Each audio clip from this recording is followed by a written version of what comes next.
अगर नीट के फॉर्म में हमने स्टेट का कास्ट सर्टिफिकेट लगा दिया तो क्या हमारा फॉर्म रिजेक्ट हो जाएगा, या फिर हमने ऐसा कास्ट सर्टिफिकेट लगा दिया जो काफ़ी पुराना है और उसकी डेट ओवर हो चुकी है, तो क्या उस केस में हमारा फॉर्म रिजेक्ट हो जाएगा? आज के वीडियो में यही हम डिस्कस करेंगे। Let's go.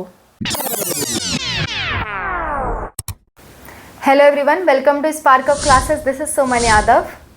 NEET UG form, NEET UG के फॉर्म में कास्ट सर्टिफिकेट आपका लग रहा है, आप सभी लोग जानते हो। लेकिन अगर आपके पास कास्ट सर्टिफिकेट नहीं है तो उसका भी तरीका मैंने इस वीडियो में बता रखा है कि किस तरह से आप अप्लाई कर सकते हो।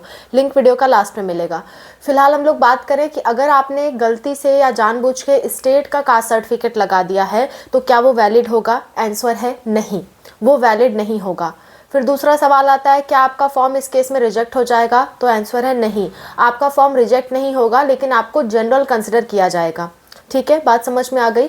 आपका फॉर्म रिजेक्ट नहीं होगा, लेकिन ऑटोमेटिकली आपको जनरल कंसिडर किया जाएगा, या फिर करेक्शन विंडो के टाइम पे आपके पास मेल आएगा, या फिर आपको खुद चेक करना पड़ेगा कि आपका कास्ट सर्टिफिकेट इनकरेक्ट है, आप दोबारा से उसे भरें। या तो आपके पास मेल आएगा अगर आपने मेल सही दे रखा है, और कई बार आपको खुद भी चेक करना होता है। करेक्शन के टाइम पे आपको बदलने का चांस मिलेगा, आप चाहो तो उस टाइम बदल सकते हो। करेक्शन विंडो कब ओपन होती है? जब आपका नीट का फॉर्म ओवर होगा, उससे कुछ दिनों बाद 1-2 दिन के लिए ही करेक्शन विंडो ओपन होती है, उस टाइम आप इसे सही कर सकते हो। ठीक।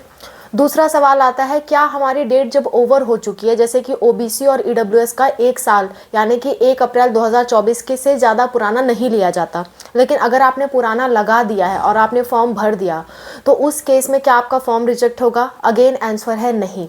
आपको करेक्शन के टाइम मौका दिया जाएगा कि आप उसे दोबारा से रिन्यू नया वाला अपलोड कर दो। उस टाइम भी आप गलती करते हो तो आपको जनरल कंसिडर किया जाएगा, और आपकी जो भी कट ऑफ बनेगी वो जनरल के हिसाब से ही बनेगी। ठीक है। अब सवाल आता है कि स्टेट काउंसलिंग में क्या हम अगेन अपना सर्टिफिकेट लगा सकते हैं? तो कुछ जगह मौका दिया जाता है, कुछ जगह मौका नहीं भी दिया जाता है। ये डिपेंड करता है कौन सी स्टेट काउंसलिंग होने वाली है और वहाँ के क्या रूल्स हैं, क्या नियम है।